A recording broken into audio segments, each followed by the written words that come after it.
The more I sit with this whole question of prayer, the more I realize how much of my old understanding was built on the wrong things.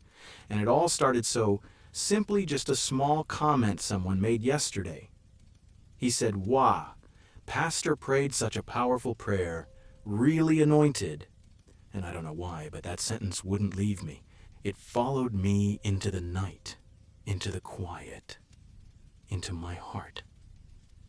It made me ask myself, why do we think certain prayers sound powerful, and does God even care about the style at all?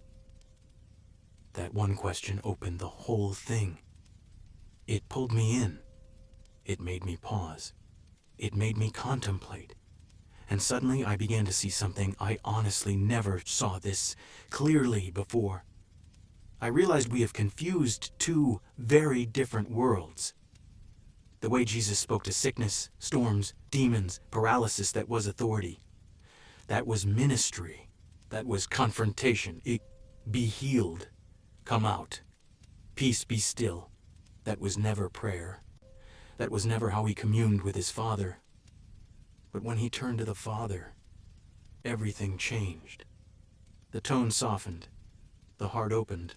The honesty poured out. "Father, thank you.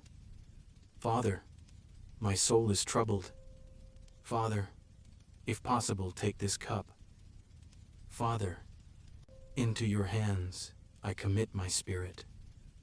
No performance, no special vocabulary, no spiritual showmanship, no "I decree, I declare," just a son speaking to his Father with his whole heart.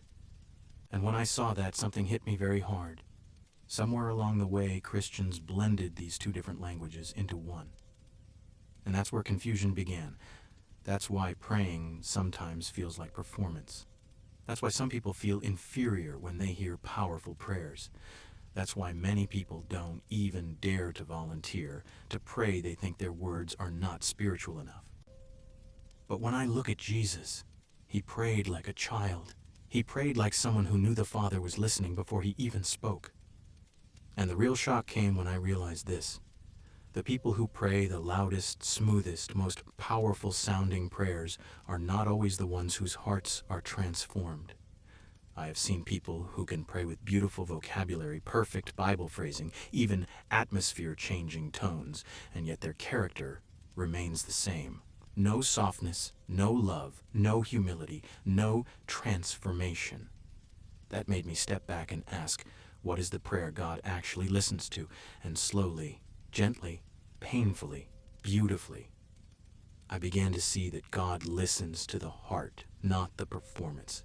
The prayer of faith is not the smoothest prayer in the room. It's the most honest one. It's the one that comes from a real place, not from a trained Christian vocabulary. Because when trouble hit me, I didn't pray like a charismatic leader. I didn't pray like someone who knows how to declare. I didn't pray with verses pouring out of my mouth. I prayed like a child drowning. "Jesus, please help me. I'm scared. Lord, I don't know what to do. Father, please come." There's no performance in that moment. There's no script. There's no spiritual style. There's just me and him. And somehow in those raw, trembling prayers, I felt God closer than in my most powerful sounding prayers of the past. Because performance impresses people, but honesty transforms the soul. And this is where everything clicked for me. Today, God doesn't change the version of me that is performing. He changes the version of me that is honest. That is why transformation doesn't flow through polished words. It flows through truthful hearts. Which also made me understand something else. When you hear someone pray a beautiful, confident prayer, it may stir you emotionally because of how it sounds, but heaven is moved by the heart, not the presentation. People may say, "Wow, that prayer is powerful." But God may be looking somewhere else, the quiet person trembling in the back and whispering, "God, I need you, help me." That prayer carries the fragrance of faith because it carries truth. And the sad part is, many believers don't know how to pray anymore. They know how to speak Christian words, but not how to express their heart. And when they hear someone praying with strong vocabulary, they immediately feel intimidated, like their own prayer is weak. But prayer was never meant to be a display. Prayer was never meant to be a performance. Prayer was never meant to be measured by how it sounds. Look at Jesus. When he commanded sickness, he spoke as king. When he prayed to the Father, he spoke as Son. Two different tones, two different worlds, two different purposes. And this is where I felt the Lord touching me today.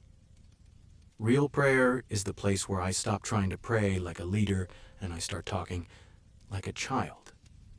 Real prayer is the place where the inside of me becomes honest, not polished.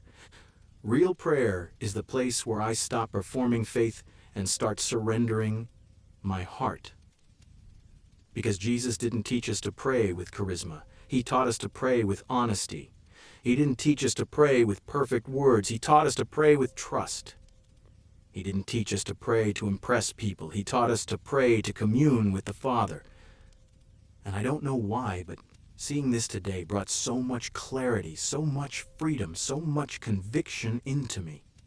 Because now I understand why some people pray powerfully but remain unchanged.